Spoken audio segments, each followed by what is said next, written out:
Bonjour à tous, j'espère que vous allez bien. Aujourd'hui, je vais vous parler d'un sujet qui me tient à cœur et qui touche toutes les femmes. Qu'elles soient jeunes ou moins jeunes, que vous soyez célibataire ou que vous ayez déjà eu une ou plusieurs vies de couple, c'est quelque chose qui va certainement vous parler. C'est comment éviter les boulets. Alors qu'est-ce qu'un boulet ? Il y en a à qui le terme de boulet parle, parce que c'est des personnes qui sont venues vers moi me dire oui Armand, comment on évite les boulets ? Je dis mais c'est quoi pour vous un boulet ? Et elles m'ont dit clairement ce que je vais vous dire là, c'est un homme, c'est des hommes qui sont là à vous faire croire à la lune, aux belles étoiles, et avec des projets jusqu'à en mourir ensemble, et du coup il y a une forme d'alchimie qui se crée. Mais bizarrement cette alchimie elle se crée avant même qu'il y ait un rapport sexuel. Vous savez, les hommes sont tous voyeurs à la base, les femmes sont exhibitionnistes. Les femmes, en gros, dans l'exhibitionnisme, elles ont ce désir de se sentir regardées, désirées, féminines, ce qui est aussi l'un des essences qui leur permet d'avoir envie, elles aussi.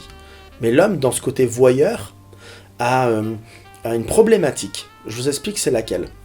Alors là, j'ai amené une jolie belle boîte que je vais vous faire voir, qui est ici. Voilà, vous pouvez la voir. Hein. Elle est plutôt mignonne. Ici, je vous dis qu'à l'intérieur, il y a des magnifiques bijoux. Et même des objets dont vous ne pouvez même pas vous imaginer la beauté. Ça, imaginez que c'est la manière dont un homme voit une femme quand elle est en lingerie, quand elle est habillée en moulant, en décolleté, ou même pas. Simplement s'imaginer comment elle pourrait être dans un lit, en rapport sexuel, comment elle pourrait prendre du plaisir, les mimiques du visage, la jouissance, l'orgasme et tout ça. Le problème de l'homme, en général, quand vous ne prenez pas le temps, dans votre relation avec l'homme, de lui donner le temps, de vous aimer pour ce que vous représentez, là-dedans, dans votre cœur et dans votre tête, et dans qui vous êtes réellement, c'est-à-dire quels sont vos rêves, vos projets de vie, votre travail, est-ce que vous aimez votre travail, quels seraient réellement vos désirs de partage avec lui dans la vie au quotidien. Et bien quand vous lui offrez votre corps un peu trop vite, avant qu'il aime tout ça, et qu'il voit ce qu'il y a à l'intérieur.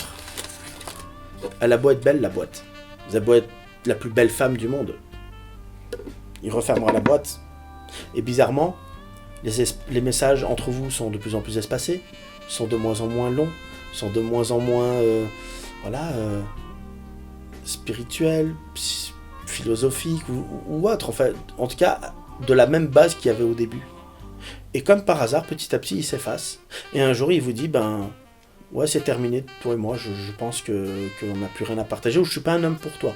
Tu ne seras pas heureuse avec moi. Il est en train de décider à votre place, alors qu'au début, il y avait une forme d'alchimie. Et puis, il a envie d'une autre boîte. Même si elle est moins jolie, même si elle est plus petite. Mais on ne sait pas ce qu'il y a dedans. Mais une fois qu'on a vu ce qu'il y a dedans, on a envie de passer à autre chose. Alors, j'ai pas envie de mettre tous les hommes dans le même sac, qu'on soit bien d'accord. Pourquoi ? Moi, par exemple, j'ai pu comprendre et apprendre il y a quelques années que j'étais sapiosexuel. Qu'est-ce que sapiosexuel ? Alors, je vous laisserai regarder sur Internet, mais je vais vous en donner une petite définition quand même. Sapio vient du mot homo sapiens, qui veut dire homme intelligent. Je suis pas en train de vouloir vous dire que je suis intelligent, mais ce qui, moi, m'amène du désir, de l'envie, par exemple, c'est la communication en rapport à la spiritualité, à la philosophie de vie, à pouvoir parler de cette fameuse boîte et à finir à en parler, je sais pas, des arbres et des animaux et des planètes. Et ça, c'est l'essence même, moi, de mon désir, en tout cas. Ça ne veut pas dire que j'ai pas d'autres choses qui m'emmènent à avoir de l'envie, du désir, mais c'est le côté de la sapiosexualité. Et je vous parle de ça parce que or, je ne dis pas qu'il faut impérativement aimer ça pour pouvoir communiquer avec quelqu'un et apprendre à ce qu'il vous aime pour ce que vous représentez. Mais il faut échanger, il faut partager. Il faut que vous puissiez faire en sorte à ce que cet homme puisse vous aimer dans votre intégralité et pas simplement, excusez-moi du terme, parce que vous avez un trou. Et quand il a découvert ça, il n'a plus envie de rien. Et là, j'en parle de ce sujet, j'ai envie de me concentrer surtout sur les jeunes filles. Quand je dis jeunes filles, je parle, des jeunes filles de, 10, 11, 12, 13, 14, 15 ans et plus déjà. Parce que je suis moi aussi, avant d'être un homme, aujourd'hui, je suis aussi papa. J'ai 4 enfants, dont 3 filles. Et qui sont directement concernés par ce qui se passe aujourd'hui au sein de leur établissement, au collège, avec les garçons qui ne respectent pas nécessairement les filles et qui n'ont pas la notion de cette fameuse petite boîte. Et j'aimerais vous protéger, vous, les filles, à ne pas offrir votre corps quand un garçon vous dit que si vous l'aimez, c'est en donnant et en offrant votre corps. Si vous donnez pas votre corps, s'il n'y a pas de rapport, s'il n'y a pas d'intimité, c'est que vous l'aimez pas. Mais ça, c'est pas vrai. Si vous dites ça, c'est que justement, il ne tient pas à vous. Aujourd'hui, vous savez, on est dans une époque où on a ce besoin d'un amour déjà au sein de la famille. Et je parle, pour vous les filles, d'un père qui peut vous donner de la reconnaissance. Votre père, le papa à la base pour une fille, c'est son super-héros, quoi. Et aujourd'hui, quand on n'a pas cet amour escompté à la maison, on a envie de le rechercher un peu à côté.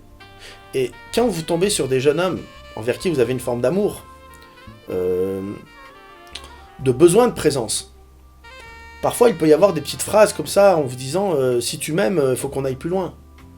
Et vous, par peur de le perdre, parce que vous avez peur de l'abandon, parce que vous avez une forme de sentiment d'abandon déjà à la maison, eh ben, parfois vous passez à l'acte et vous faites des choses sans pourtant réellement vous connaître, sans pourtant avoir pris le temps de laisser à ce jeune homme vous aimer pour ce que vous représentez.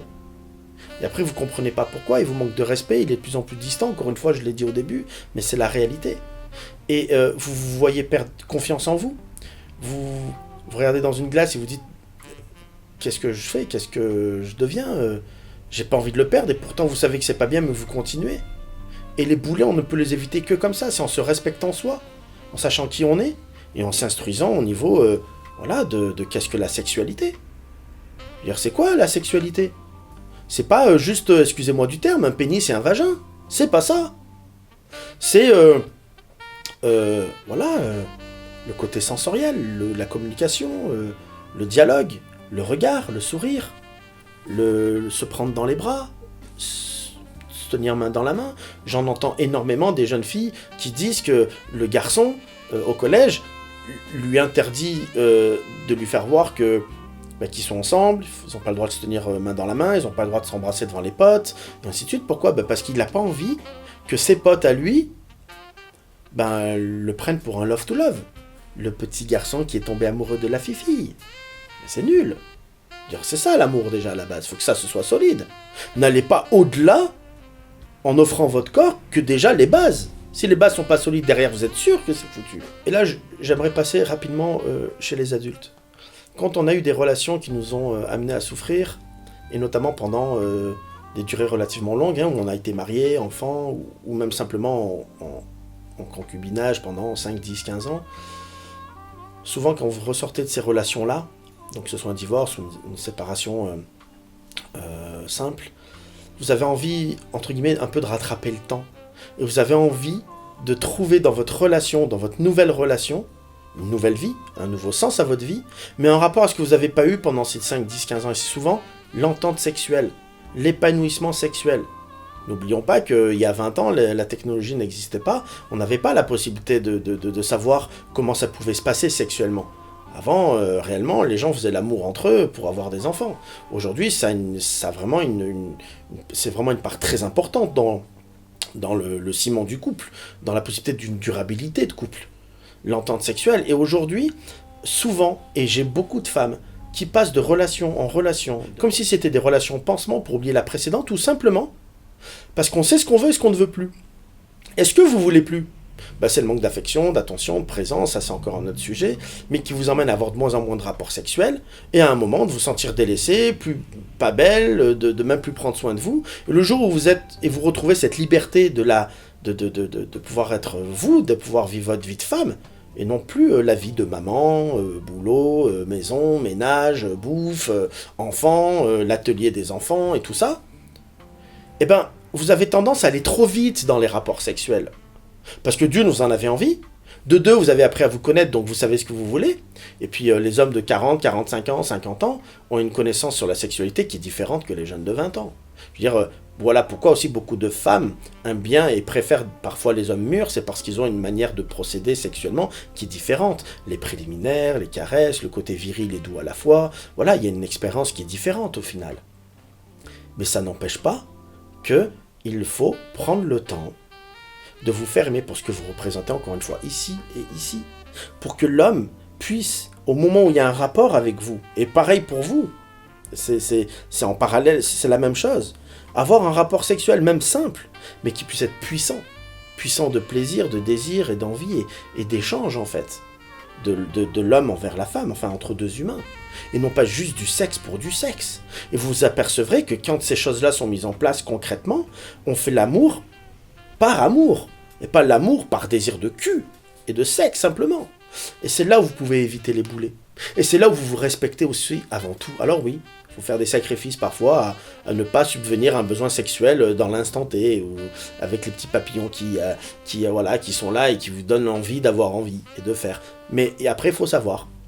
Il faut savoir, vous voulez quoi. À vous de vous positionner aussi. À vous de jauger la personne avec qui vous êtes dans le moment. Si c'est quelqu'un qui vous attire essentiellement sexuellement, mais qui au final, vous ne voyez aucune possibilité de durabilité de couple avec lui, à vous de voir ce que vous voulez. Maintenant, si c'est une personne à qui vous tenez, qui vous intéresse spirituellement, philosophiquement, dans ce qu'il fait dans la vie, dans ce que vous arrivez à vous imaginer, de ce que vous voulez créer avec lui, prenez le temps d'offrir votre corps à un corps étranger. Voilà. Après, il y a un petit paramètre qui est très important pour vous les femmes. C'est un sujet qu'on engagera, mais je vais vous en toucher deux mots là. C'est pourquoi les hommes trompent les femmes, pourquoi les femmes trompent les hommes. Mais vous savez, les femmes, quand elles ont un rapport sexuel avec un homme, et quand elles n'ont essentiellement que de l'attirance sexuelle pour lui et qu'elles ne se voient pas vivre avec lui, et que ce rapport sexuel se passe comme ça, qu'il y ait une réelle symbiose, et qu'il vous apprend même à apprendre à connaître votre corps, et que vous découvrez même de nouveaux plaisirs, vous êtes amené à pouvoir tomber amoureuse. Et c'est là où après vous rentrez dans un engrenage qui est difficile. Si lui n'a pas pris le temps à ce moment-là d'apprendre à vous aimer pour ce que vous représentez, et qu'il n'y a que le sexe, un homme, tombe rarement amoureux d'une femme simplement parce que sexuellement c'est bien. Ça joue. Mais c'est pas ce qui fera qu'il sera réellement et qu'il pourra réellement tomber amoureux d'une femme. C'est la cerise sur le gâteau, oui. Mais c'est pas ce qui fera qu'il tombera amoureux. Donc si vous ne prenez pas le temps d'être aimé pour ce que vous représentez, ça peut être très dangereux pour vous derrière. Voilà. J'espère que vous en avez appris dans cette vidéo. S'il y a des questions, encore une fois, n'hésitez pas. S'il y a des critiques constructives, n'hésitez pas. Si vous voulez venir en privé, n'hésitez pas. J'essaierai de faire mon maximum pour vous répondre. Vous pouvez très bien aussi venir en cabinet. Et voilà, laissez même des commentaires avec des thèmes de vidéos. Et j'essaierai de faire le maximum. Mettez un petit j'aime. Abonnez-vous, partagez tout ça. Je pense que ça touche automatiquement notre entourage. Et comme j'ai dit, on est pour la plupart des parents. N'hésitez pas à le partager avec vos enfants et voire même à me les mettre en contact directement pour qu'on puisse les prévenir. Voilà, mieux vaut prévenir que guérir. Et j'espère à très bientôt. Merci.